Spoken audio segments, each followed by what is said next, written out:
नमस्कार दोस्तों, जय हिंद। मैं योगेश कुमार शर्मा, आपका दोस्त, फिर से एक बार स्वागत करता हूं आपके अपने YouTube चैनल JN एकेडमी पर। प्यारे दोस्तों, हम लोगों ने लास्ट क्लासेज में कुछ टॉपिक पढ़े हैं, जैसे कि हमने हृदय पढ़ा था, हमने ब्लड पढ़ा था और हम लोगों ने किडनी अर्थात उत्सर्जन तंत्र पर भी चर्चा की थी। आज मैं आपके सामने हमारे एग्जामिनेशन के पॉइंट ऑफ व्यू से बहुत ही एक इंपॉर्टेंट टॉपिक है जनन तंत्र अर्थात रिप्रोडक्टिव सिस्टम, उसको लेकर आया हूं। प्यारे बच्चों, इस टॉपिक से हमेशा से कुछ ना कुछ क्वेश्चंस बनते हैं और पेपर में पूछता है। आज हम उसी टॉपिक को लेकर आगे बढ़ेंगे। हालांकि इस टॉपिक से क्वेश्चन जो बनते हैं वो बहुत ही अच्छे लेवल के होते हैं, लेकिन हम लोग बार बार में पढ़ने के बाद भी हम उन क्वेश्चंस को मिस कर जाते हैं। और आज मैं आपके सामने वही अच्छा कंटेंट, अच्छी क्वालिटी एक बार फिर से लेकर आया हूं। आओ शुरू करते हैं आज की क्लास। तो दोस्तों, जनन तंत्र की बात करते हैं तो सबसे पहली बात आती है कि जनन किसे कहते हैं। दोस्तों, जनन की बात करते हैं तो जनन की परिभाषा क्या है और जनन का उद्देश्य क्या है।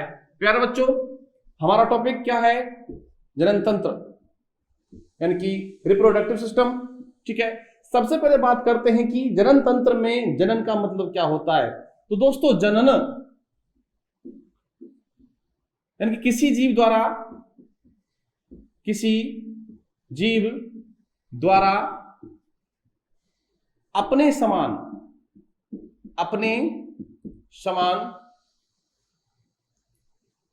जीव की उत्पत्ति करना ही जनन कहलाता है। देखिए दोस्तों, जीव आपके सजीव मतलब इसमें पौधे भी हैं, इसमें इंसान भी हैं, गाय, भैंस, कुत्ता, बिल्ली, बंदर सभी इसके अंतर्गत आ जाते हैं। प्यारे बच्चों, बताइए गधे का बच्चा क्या होगा? गधा होगा। वही है कि अपने समान जीव की उत्पत्ति करना। आपसे पूछे कि पीपल का पेड़ है, उसका छोटा जो बच्चा होगा वो क्या होगा? पीपल का पेड़ ही होगा, पीपल का पौधा होगा। अगर मैं शादी कर लूं तो मेरा बच्चा क्या होगा? कोई गधा तो होगा नहीं, कुत्ता भी नहीं होगा, मेरे समान ही मेरा बच्चा हमें प्राप्त होगा। तो दोस्तों, आप ध्यान रखोगे कि अपने समान संतान अर्थात जीव उत्पन्न करना ही जनन कहलाता है और यही इसकी परिभाषा है जनन की। और उद्देश्य क्या है? अपने समान संतान अर्थात जीव प्राप्त करना जनन का उद्देश्य होता है। आपको ध्यान रखना है ये। अब आगे चलते हैं दोस्तों कि जनन जो होता है वो किस किस विधि के द्वारा हो सकता है। प्यारे बच्चों, अगर हम अपनी बात करते हैं तो इंसानों में गाय, भैंस, कुत्ता, बिल्ली, बंदर, हाथी, गधे, घोड़े, इन सब में जो जनन होता है वो होता है लैंगिक अर्थात सेक्सुअल रिप्रोडक्शन। जबकि कुछ प्लांट्स में और कुछ जीवों में जनन जो होता है वो होता है एसेक्सुअल रिप्रोडक्शन। तो यहां पर मैं आपके सामने एक तो सेक्सुअल और एक असेक्सुअल दो रिप्रोडक्शन की बात करने वाला हूं दोस्तों। तो अब चर्चा करते हैं जनन के प्रकार। प्यारे बच्चों, जनन एक होता है अलैंगिक और एक होता है लैंगिक। आप ध्यान रखोगे, अलैंगिक जनन यानी कि असेक्सुअल रिप्रोडक्शन। ठीक है जी।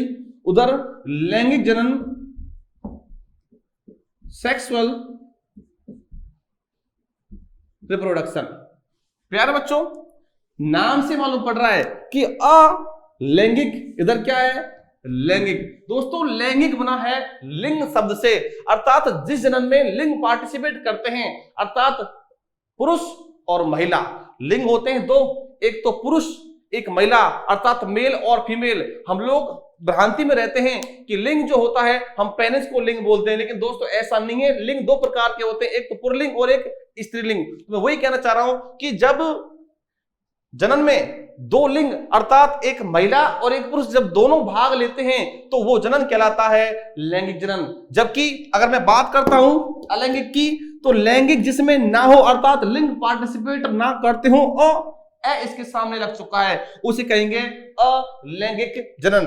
दोस्तों, एग्जांपल की बात करता हूं तो इसमें गुलाब का पौधा, आप सब जानते हो कि गुलाब का जो पौधा होता है उसका एक कलम ले लीजिए और उसको लगा दीजिए, कलम से एक नया गुलाब प्राप्त होगा।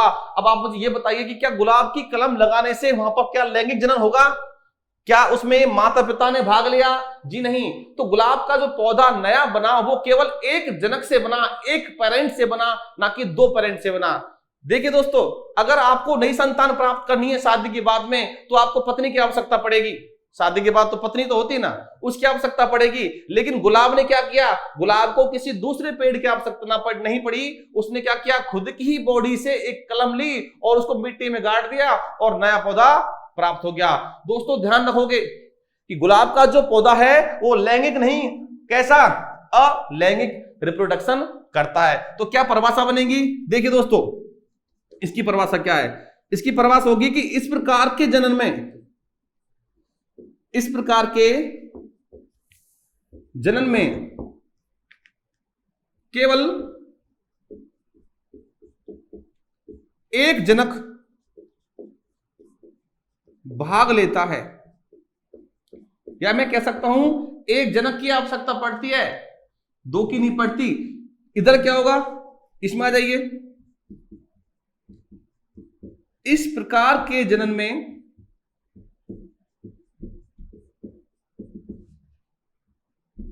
दो जनकों की आवश्यकता होती है, या हम कह सकते हैं भाग लेते हैं, आवश्यकता होती है।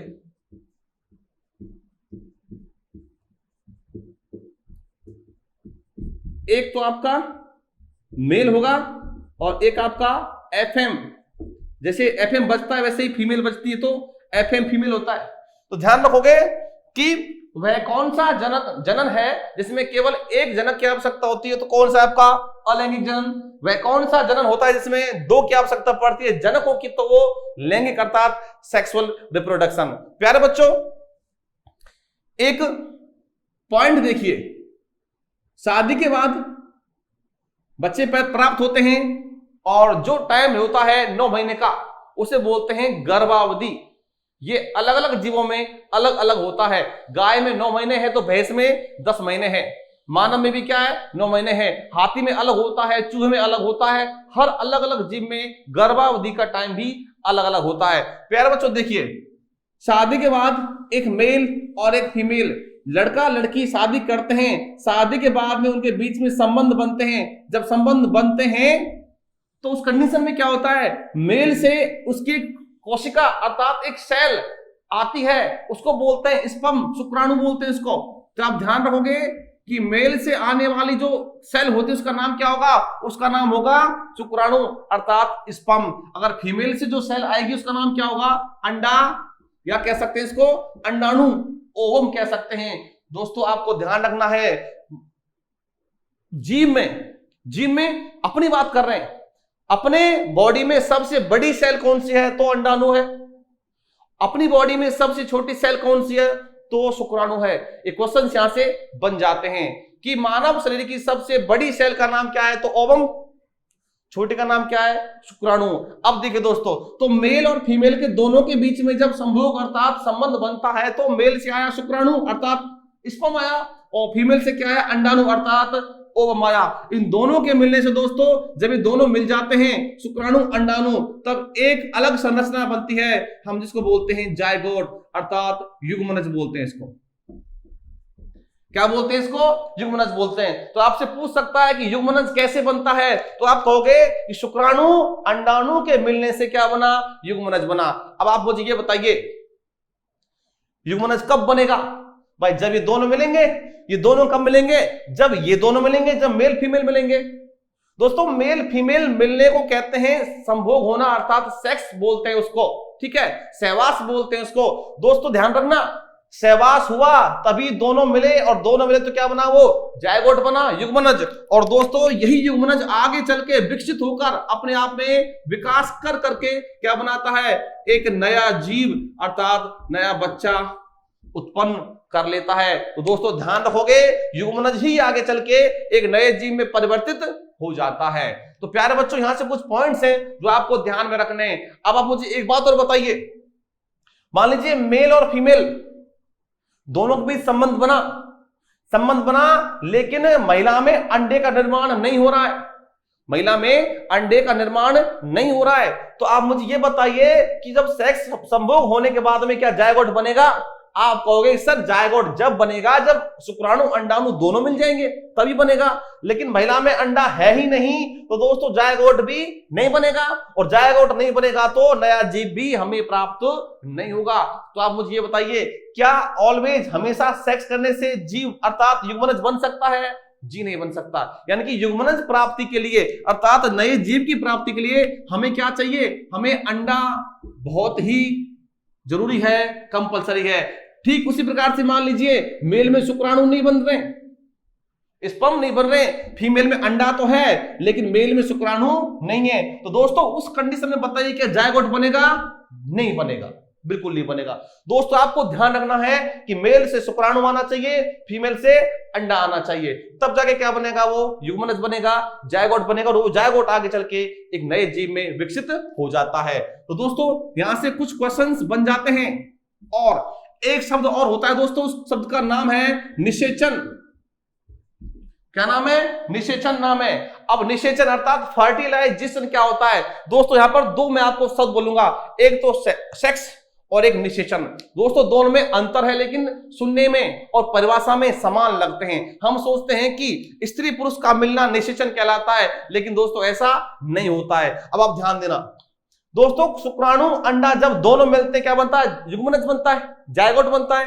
तो इन दोनों के मिलने को कहते हैं निषेचन अर्थात फर्टिलाइजेशन। मैं क्या बोला कि शुक्राणु अंडाणु ओवम और स्पर्म दोनों का मिलन कहलाता है निषेचन। एक प्रोसेस है, उसमें क्या होता है कि शुक्राणु अंडाणु दोनों मिलते हैं तो दोनों के मिलने को कहते हैं निषेचन। और दोस्तों मेल फीमेल जब दोनों मिलते हैं उसको निषेचन नहीं बोलते, उसे बोलते हैं सेक्स अर्थात संभोग, उसको सहवास कहते हैं। आप ध्यान रखें। अब आप मुझे बताइए कि स्त्री पुरुष के बीच में संभोग हुआ लेकिन किसी कारणवश से मान लो अंडा नहीं बना, तो आप बताइए क्या वो निषेचन होगा? नहीं होगा। आप कह रहे हो दोस्तों कि निषेचन जब होगा जब अंडा शुक्राणु दोनों मिलेंगे, लेकिन ऊपर मेल फीमेल में संबंध तो बन चुके हैं। तो आप ध्यान रखोगे कि जरूरी नहीं है कि सेक्स हो तब निषेचन हो, ऐसा नहीं होता। तो निषेचन डिपेंड करता है शुक्राणु और अंडाणु के मिलने पर, ना कि मेल फीमेल के मिलने पर। तो ऐसा नहीं होता कि सेक्स हो गया तो निषेचन होगा, जी नहीं, ऐसा जरूरी नहीं होता है। अच्छा अब ये बता दीजिए कि निषेचन होगा क्या जरूरी है सेक्स होगा? लेकिन दोस्तों अगर लैंगिक प्रोसेस में हम लोग लैंगिक प्रोसेस में अगर मेल फीमेल दोनों स्वस्थ हैं, अगर मेल फीमेल स्वस्थ हैं, किसी को दिक्कत है ही नहीं, तो अंडा आएगा, शुक्राणु आएगा और जायगोट बनेगा, निषेचन होगा। लेकिन दोस्तों कहीं दिक्कत होती है तो हम लोग अपनाते हैं एक मेथड, विधि, IVF, इन विट्रो फर्टिलाइजेशन, यानी कि पात्र संवर्धन, टेस्ट टू बेबी। उस कंडीशन में क्या करते हैं? उस कंडीशन में इन दोनों के बीच में सेक्स नहीं होता है, लेकिन इनके शुक्राणु इनके अंडाणु को ले लिया और बाहर किसी टेस्ट ट्यूब में दोनों को मिला दिया, और मिलाना ही कहलाता है निषेचन। तो IVF के दौरान जो निषेचन होता है वो सेक्स के बाद नहीं होता। उन दोनों से, महिला से उसका अंडाणु लिया, पुरुष से उसका स्पर्म लिया, और दोनों को लिए और टेस्ट ट्यूब में मिलाया, और वो निषेचन कहां हुआ? टेस्ट ट्यूब के अंदर हुआ। यानी कि सेक्स तो नहीं हुआ ना। तो आप ध्यान रखोगे कि सेक्स और निषेचन दोनों अलग अलग शब्द हैं, एक शब्द नहीं है। निषेचन होना होता है शुक्राणु अंडाणु का मिलना, ठीक है, और सेक्स होता है मेल और फीमेल का मिलना। आपको यह ध्यान रखना है। अब आते हैं एक लाइन पे, लाइन सुनिए। मेल फीमेल के मिलने से शुक्राणु आया, मेल से फीमेल से आया अंडाणु, ओवम आया, और दोनों जब मिले तो जायगोट बना, और जायगोट युग्मनज कहलाता है, और यही आगे चल के विकास करता है और एक नया जीव बना लेता है। आपको ये ध्यान रखना है। अब आप ध्यान दीजिए दोस्तों, आइए अगला पॉइंट। आप बताइए कि जब लैंगिक जनन हो रहा था तो उसमें दोनों हमें चाहिए थे पेरेंट, एक महिला भी और एक पुरुष भी चाहिए था। अब आप बताइए यहां पे महिला है और यहां पे पुरुष है, जब भी दोनों मिलेंगे इधर से क्या आएगा? शुक्राणु, इधर से क्या आएगा? अंडाणु, अंडा आएगा। दोस्तों ये आया नर से, शुक्राणु किससे आया? नर से। अंडा किससे आया? मादा से। तो दोस्तों इसका मतलब क्या है कि नर से आया शुक्राणु, अर्थात इसे बोलेंगे नर युग्मक। क्या बोलेंगे? नर युग्मक, मेल गैमेट। इसे बोलेंगे मादा युग्मक अर्थात फीमेल गैमेट। तो सेक्सुअल रिप्रोडक्शन में कौन कौन से? नर व मादा, नर व मादा युग्मक। दोनों भाग लेते हैं। इसका मतलब क्या है? इसका मतलब है कि मेल फीमेल गैमेट्स, मैं इधर लिख देता हूं यहां पे कि मेल फीमेल गैमेट्स, क्या लिखा? मेल और फीमेल गैमेट्स दोनों पार्टिसिपेट करते हैं, ठीक है, वो होता है आपका लैंगिक जनन। आपको ध्यान रखना है। अगर मैं एग्जाम्पल की बात करता हूं तो एग्जाम्पल में क्या आएगा? सभी स्तनधारी, सारे सारे क्या आएंगे इसमें? सारे सारे मैमल्स आ जाएंगे, गाय भैंस कुत्ता बिल्ली बंदर सब इसमें आ गए। पक्षी, पक्षी भी क्या करते हैं? पक्षी भी आपका लैंगिक जनन करते हैं। बहुत सारे जीव हैं जो लैंगिक करते हैं। अब बात आती है दोस्तों किसकी? अलैंगिक की। देखिए भाई, इस प्रकार के जनन में केवल एक जनक भाग लेता है। अब आप बताइए, जब एक भाग लेगा तो क्या इसमें शुक्राणु अंडाणु की आवश्यकता पड़ेगी? नहीं पड़ेगी। क्या नर और मादा युग्मक मेल फीमेल गैमेट की आवश्यकता पड़ेगी? नहीं पड़ेगी। क्या इसमें लिंग पार्टिसिपेट करेंगे? नहीं करेंगे। तो हो क्या रहा है एक्चुअल में? हो ये रहा है कि किसी भी प्रकार से, किसी भी मेथड से, कोई भी हो, आगे बताने वाला हूं, किसी भी प्रकार से, किसी भी मेथड से इन सब की आवश्यकता नहीं पड़ती। केवल एक जनक के द्वारा नई संतान प्राप्त होती है इसमें। देखिए दोस्तों एग्जांपल देखिए, गुलाब, गुलाब में क्या होता है? इसकी कलम लगती है, कलम, इसकी एक टहनी काट दीजिए और मिट्टी में लगा दीजिए, नया प्लांट बन जाएगा। दोस्तों अमीबा, अमीबा भी अकेला एक से दो पैदा कर लेता है। एक आपने 10th क्लास में पढ़ा होगा हाइड्रा, 10वीं क्लास में हाइड्रा।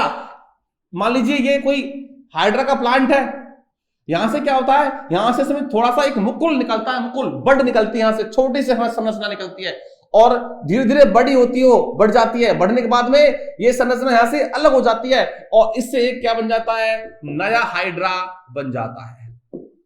क्या बन जाता है? नया हाइड्रा बन जाता है। दोस्तों हाइड्रा में जो जनन होता है वो कैसा है? अलैंगिक। लेकिन प्रोसेस कौन सी है? आपको ध्यान रखना है, हाइड्रा में प्रोसेस कहलाती है मुकुलन। क्या कहलाती है? मुकुलन। इसे बोलते हैं बडिंग, बोलते हैं इसको, आपको ध्यान रखना है। तो दोस्तों गुलाब में क्या लगती है? कलम लगती है। अमीबा में क्या होता है दोस्तों? देखिए ये एक अमीबा होता है, अमीबा है, ये एक अमीबा अपने आप को डिवाइड करके दो नए अमीबा में विभाजित कर लेता है।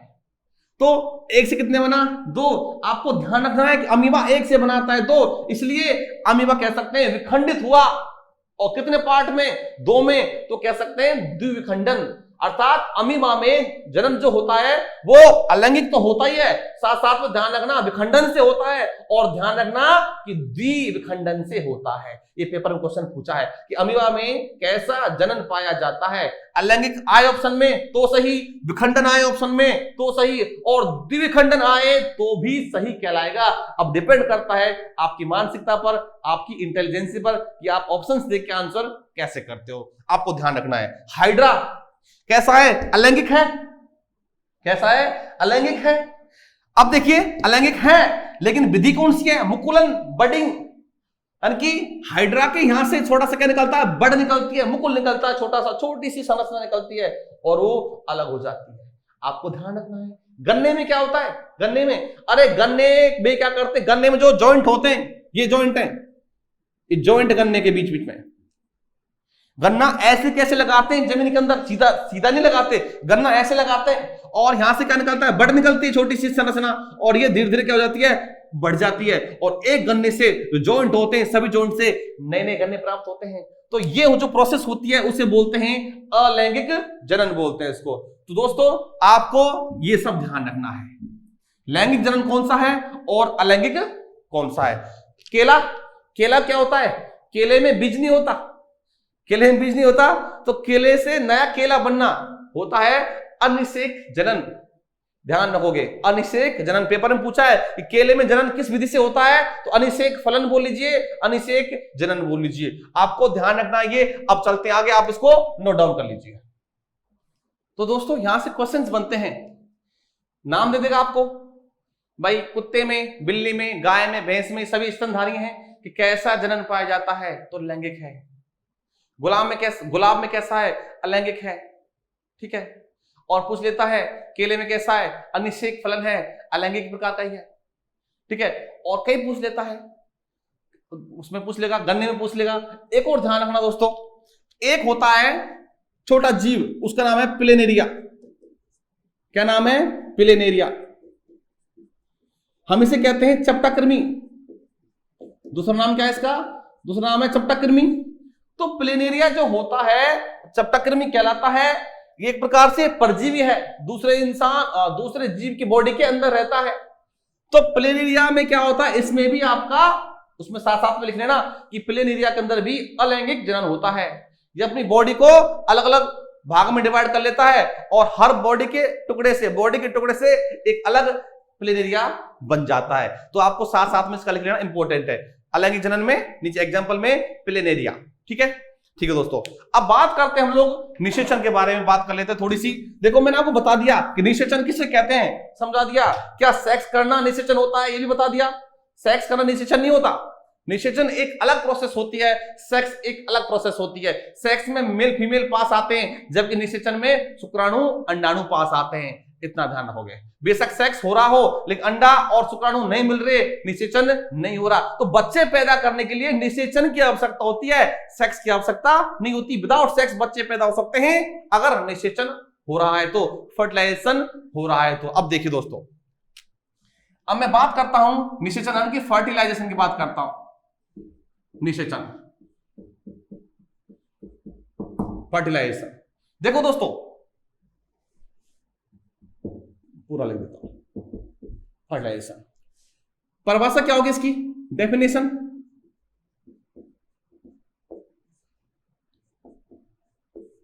कि नर व मादा युग्मक यानी कि मेल और फीमेल गैमेट कौन कौन से होते हैं ये?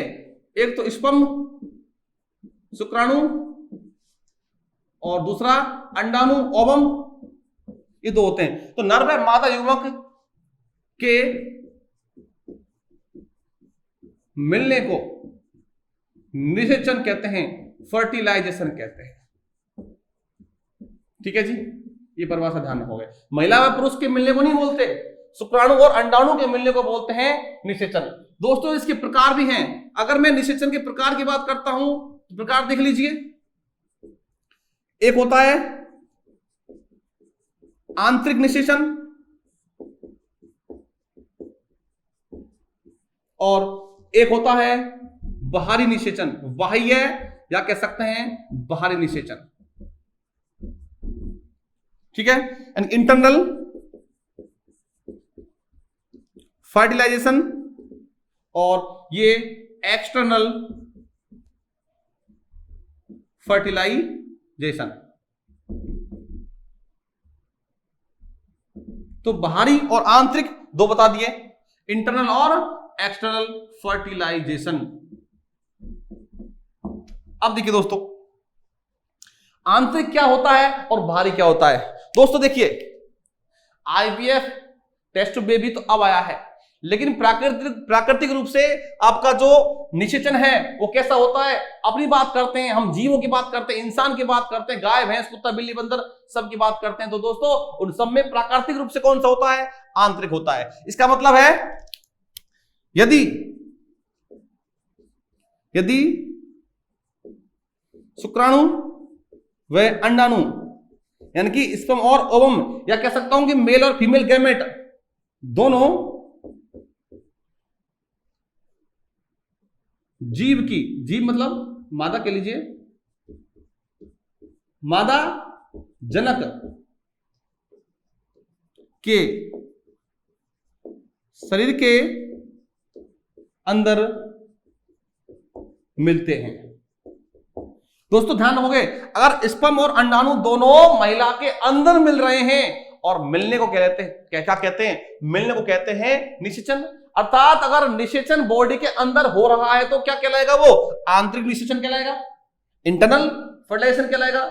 ऐसा किस किस में होता है, मानव में होता है। जी हां, पुरुष और महिला आपस में संबंध बनाए, ठीक है, संबंध बने तो पुरुष का स्पर्म कहां गया, बॉडी के अंदर महिला में, और वो महिला से अंडा जो आया वो भी कहां है, महिला की बॉडी के अंदर है।